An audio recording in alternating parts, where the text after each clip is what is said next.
नमस्कार. मी भाऊ तोरसेकर. तुम्ही बघत आहात प्रतिपक्ष.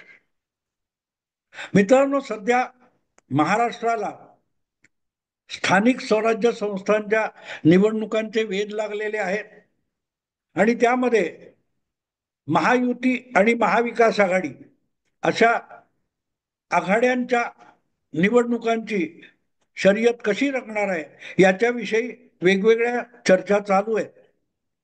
जशी इथे तशीच बिहारमध्ये सध्या विधानसभा निवडणूक होऊ घातलेली आहे.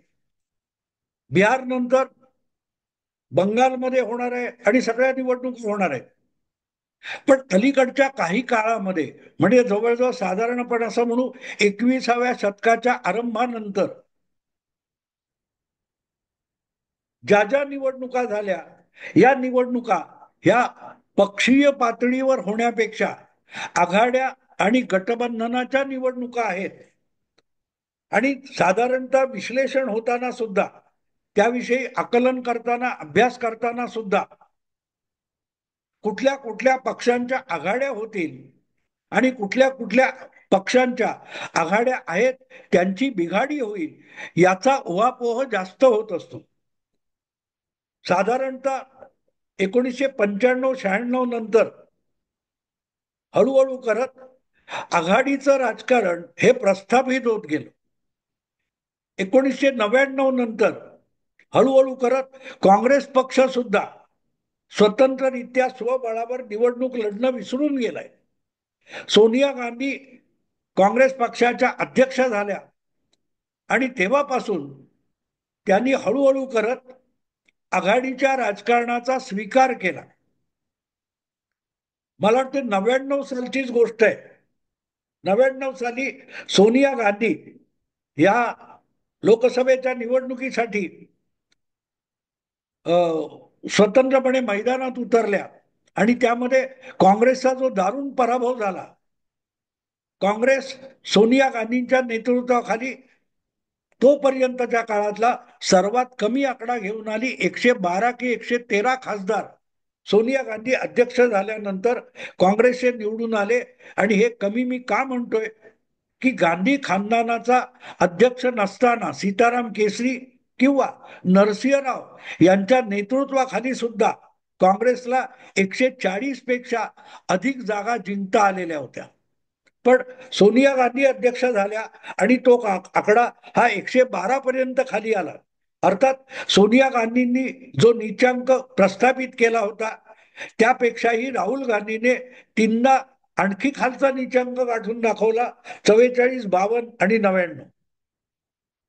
पण असो, सोनिया गांधी काँग्रेसच्या अध्यक्ष झाल्यानंतर स्वबळावर देशाची सत्ता काबीज करण्याची स्वप्न सोनियांनी आणि काँग्रेस पक्षांनी सोडून दिली. हळूहळू करत 2004 पासून काँग्रेस पक्ष सुद्धा आघाडीच्या राजकारणामध्ये शिरला आणि 2004 नंतर सोनिया गांधींच्या अध्यक्षतेखालचा जो काँग्रेस पक्ष आहे त्याने युपीए नावाची आघाडी केली, युनायटेड प्रोग्रेसिव्ह अलायन्स. आणि दुसरीकडे 90च्या दशकापासून भारतीय जनता पक्षाने राष्ट्रीय लोकशाही आघाडी म्हणजेच एनडीए ही आघाडी सुरू केली होती. आणि मग आपण बघतोय की 2000 साल उजाडल्यापासून म्हणजे 21वं शतक सुरू झाल्यापासून हळूहळू करत स्वतंत्ररित्या कुठल्याही पक्षाने निवडणूक लढवणं हा जवळपास विस्मृतीत गेलेला विषय होऊन गेला. विधानसभेची निवडणूक असो किंवा लोकसभेची निवडणूक असो किंवा अगदी स्थानिक पातळीवरच्या नगरपालिका महापालिकांच्या निवडणुका असो, बहुतेक ठिकाणी हळूहळू करत आघाडीचं राजकारण, युतीचं राजकारण हा एक प्रस्थापित फॉर्म्युला झाला.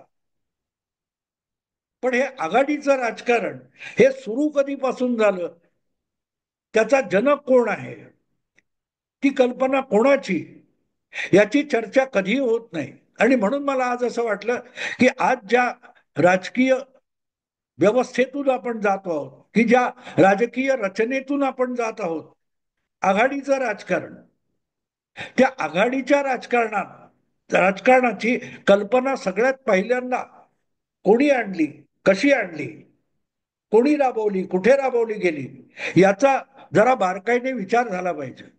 1952 साली, 51-52 साली घटना स्थापन झाली होती आणि घटनेनुसार जो निवडणूक आयोग झाला त्याने भारतात निवडणुका घ्यायला सुरुवात केली.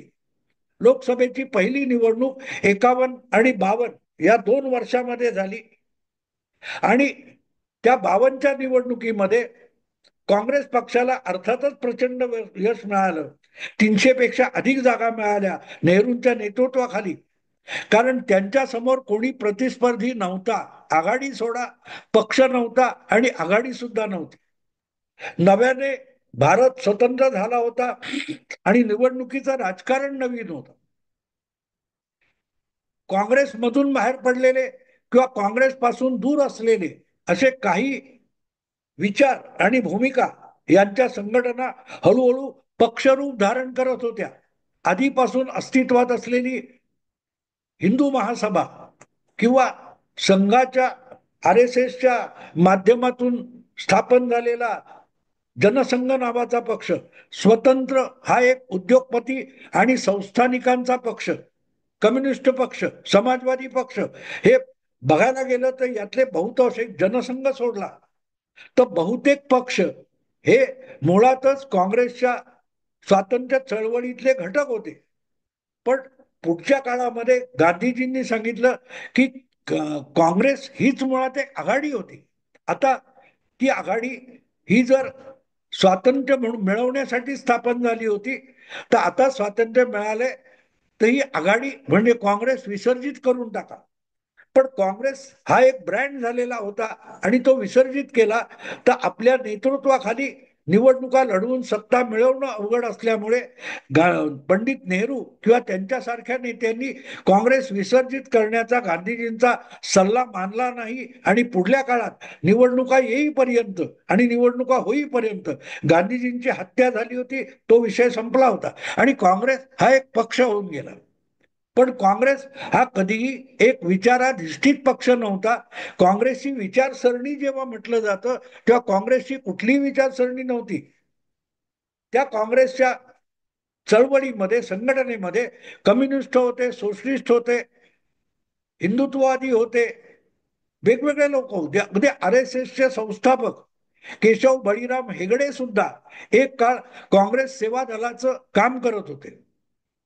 पण स्वातंत्र्योत्तर काळात हे झाल्यानंतर ती चळवळ आणि तो ब्रँड हाच नेहरूंनी आपल्याकडे ठेवला आणि त्यामुळे जेव्हा 52 साली पहिल्या निवडणुका झाल्या तेव्हा काँग्रेस समोर टक्कर देऊ शकेल असा देशव्यापी राष्ट्रीय दुसरा पक्ष नव्हता. जे काँग्रेस पासून वेगळे झालेले घटक होते, उदाहरणार्थ चक्रवर्ती राजगोपालाचारी हे काँग्रेसमधून बाजूला झाले होते. त्यांनी स्वतंत्र पक्ष स्थापन केला होता. हिंदू महासभा वेगळी झाली होती, कम्युनिस्ट पक्ष वेगळा झाला होता, सोशलिस्टांचा एक वेगळा गट तयार झाला होता, पक्ष तयार झाला होता. असे वेगवेगळे पक्ष आत्ता कुठे रांगायला लागले होते आणि अशा वेळेला सामान्य नागरिकासमोर पक्ष किंवा राजकारण म्हणजे काँग्रेस एवढंच होतं आणि जे बाकीच्या पक्षांचे छोटे मोठे नेते होते त्यांची आपापली जी प्रभाव क्षेत्र होती त्या क्षेत्रामध्ये ते लोक पक्ष म्हणून काम करायला लागले होते. पण त्यांचं मतं मिळवून निवडणुका जिंकण्या इतकं प्रभाव क्षेत्र नव्हतं आणि त्यामुळे 15, 20, 40 या पलीकडे कुठच्याही पक्षाची मजल जात नव्हती. पण काँग्रेस आसेतू हिमाचल संपूर्ण देशाच्या कानाकोपऱ्यात पोहोचलेली संघटना असलेला पक्ष होता आणि आपल्याला निवडणूक जिंकून सत्तेपर्यंत जायचं असेल तर कालपर्यंत चळवळ असलेली काँग्रेस हाच पक्ष म्हणून वागायला बहुतेक काँग्रेसच्या लोकांनी मान्यता दिली आणि गांधीजींकडे पाठ फिरून काँग्रेस हा एक पक्ष झाला. आणि अशा पक्षाला हरवणं हे कुठच्याही विचाराधिष्ठित नव्या पक्षाला शक्य नव्हतं आणि म्हणूनच 52 मध्ये काँग्रेसचा प्रचंड विजय झाला. पण यातून धडा शिकताना घटनाकार बाबासाहेब आंबेडकर यांचा शेड्यूल कास्ट फेडरेशन म्हणून एक वेगळा दलित पक्ष होता, एक मजूर पक्ष होता. या पक्षाची सगळ्यांची धुळदाण झाली होती निवडणुकांमध्ये. अशा वेळेला जेव्हा स्वातंत्र्य चळवळीत संमत झालेला एक प्रस्ताव होता की देशाला स्वातंत्र्य मिळालं की भाषिक राज्य निर्माण केली जातील, आणि त्यामध्ये महाराष्ट्रावर अन्याय झाला म्हणून महाराष्ट्रातले अनेक लोक संतप्त होऊन रस्त्यावर उतरले, प्रामुख्याने लेखक, विचारवंत, बुद्धिमंत, आचार्य अत्रे, प्रबोधनकार ठाकरे वगैरे. आणि त्यांनी पुढाकार घेतला की महाराष्ट्र हे मराठी राज्य झालं पाहिजे. गुजरात आणि महाराष्ट्र मिळून दुभाषिक आम्हाला चालणार नाही. गुजरातमध्ये काही लोकांनी ती भूमिका घेतली. आणि अशा वेळेला महाराष्ट्रासाठी असा प्रादेशिक पक्ष नव्हता. मग महाराष्ट्रातल्या सगळ्या लहान मोठ्या पक्षांनी, मग त्यात हिंदू महासभा आली, जनसंघ आला, समाजवादी आले, कम्युनिस्ट आले, शेतकरी कामगार पक्ष आला, अशा सगळ्यांनी एकत्र येऊन ही निवडणूक लढवावी अशी कल्पना मांडली जात होती, पण त्याला आकार मिळत नव्हता. अशा वेळेला ही संयुक्त निवडणूक काँग्रेस विरुद्ध लढून महाराष्ट्राला नकार देणाऱ्या काँग्रेसला धडा शिकवायचा अशी कल्पना अनेक जण मांडत होते. तेव्हा बाळासाहेब ठाकरे यांचे वडील प्रबोधनकार ठाकरे यांनी बाबासाहेब आंबेडकर यांची एक मुलाखत आपल्या प्रबोधन या नियतकालिकासाठी घेतली. तेव्हा बाबासाहेब आंबेडकरांशी बोलताना प्रबोधनकारांनी त्यांना सांगितलं की तुमचा शेड्यूल कास्ट फेडरेशन सुद्धा महाराष्ट्रात संयुक्त महाराष्ट्र समिती आपण बनवू, त्यात आला पाहिजे. आणि त्यावेळेला संयुक्त आघाडी ही कल्पना बाबासाहेब आंबेडकरांनी अतिशय ठासून मांडली होती. प्रबोधनकारांना मराठी राज्याच्या आग्रहासाठी प्रबोधनकार बोलले तेव्हा तुमच्या बाबासाहेब आंबेडकरांनी त्यांना एक सल्ला दिला की सगळ्याच्या सगळ्या पक्षांनी आपली वैचारिक भूमिका खुंटीला टांगून ठेवा, तुमचे वैचारिक मतभेद बाजूला ठेवा आणि एकजुटीने काँग्रेसच्या विरोधात उभे ठाका आणि काँग्रेसला मराठी प्रदेशामध्ये पराभूत करा. अदरवाईज हे बदमाश काँग्रेसवाले तुम्हाला महाराष्ट्राचं मराठी राज्य देणार नाहीत. आणि जर सगळे पक्ष वैचारिक बाजू गुंडाळून ठेवून एकत्र येणार असतील तर माझा शेड्यूल कास्ट फेडरेशन हा पक्ष हा तुमच्या बरोबर समितीत दाखल होईल. प्रबोधनकारांनी बाबासाहेबांची ही मुलाखत आपल्या नियतकालिकात छापली आणि संयुक्त महाराष्ट्र समिती या कल्पनेला चालना मिळाली. बाबासाहेबांसारखा एक थोर बुद्धिमंत, विचारवंत आणि घटनाकार जेव्हा असा सल्ला देतो तेव्हा महाराष्ट्रातल्या लहान मोठ्या सगळ्या विचारांच्या पक्षांनी तो सल्ला स्वीकारला आणि संयुक्त महाराष्ट्र समिती स्थापन झाली. त्यामुळे त्यात हिंदू महासभेपासून कम्युनिस्टांपर्यंत आणि शेतकरी कामगार पक्षापासून जनसंघापर्यंत सगळेच्या सगळे पक्ष सहभागी झाले होते. मला वाटतं संपूर्ण देशातलं ते पहिलं गठबंधन आहे, ती पहिली राजकीय आघाडी आहे, राजकीय पक्षांची आघाडी आहे. आणि म्हणून बाबासाहेब आंबेडकर यांना आघाडीच्या निवडणुकीच्या आघाडीच्या राजकारणाचे जनक म्हटलं पाहिजे.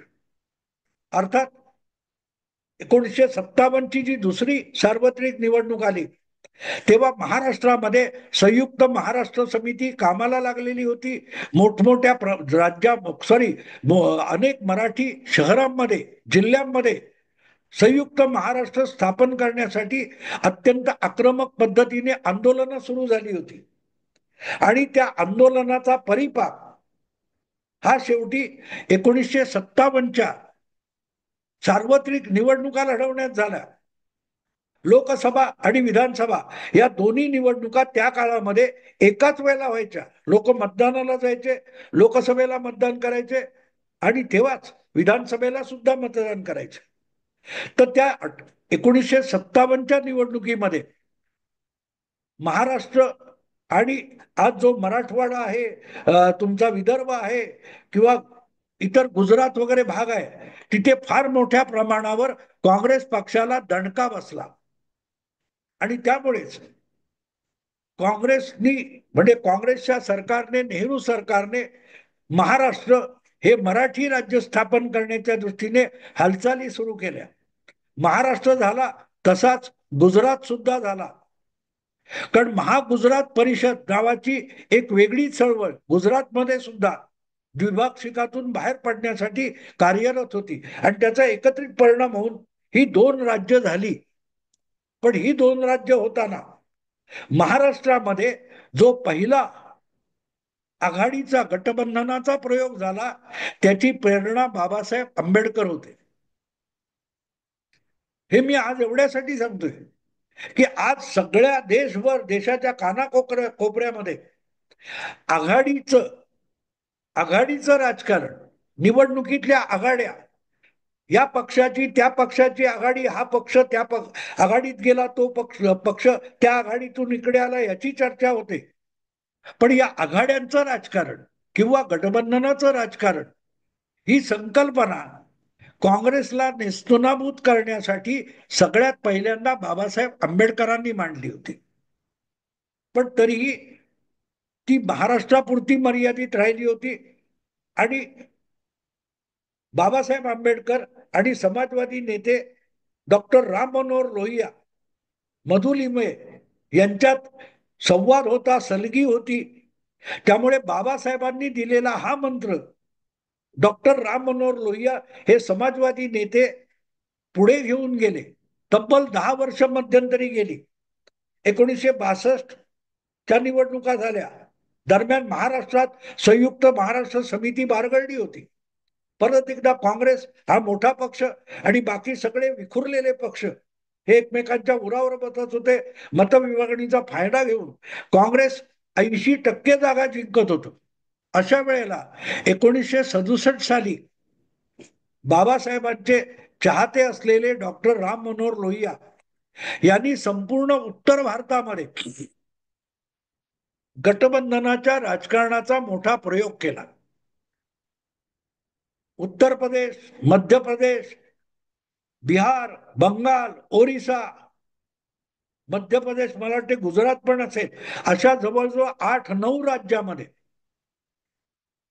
लोहियांचा तो जो गठबंधनाचा प्रयोग होता तो 1967च्या निवडणुकीमध्ये कमालीचा यशस्वी झाला आणि पहिल्यांदा काँग्रेस पक्ष हा जो प्रचंड 2/3 वगैरे बहुमत घ्यायचा तो काठावरच्या बहुमताने दिल्लीच्या सत्तेवर आला आणि गठबंधनाच्या किंवा मतविभागणी टाळण्याच्या निवडणूक राजकारणाची जी किमया आहे ती भारतीय राजकीय नेत्यांना, राजकीय पक्षांना पहिल्यांदा कळली आणि तिथून हळूहळू करत भारताची वाटचाल ही आघाडीच्या राजकारणाकडे सुरू झाली.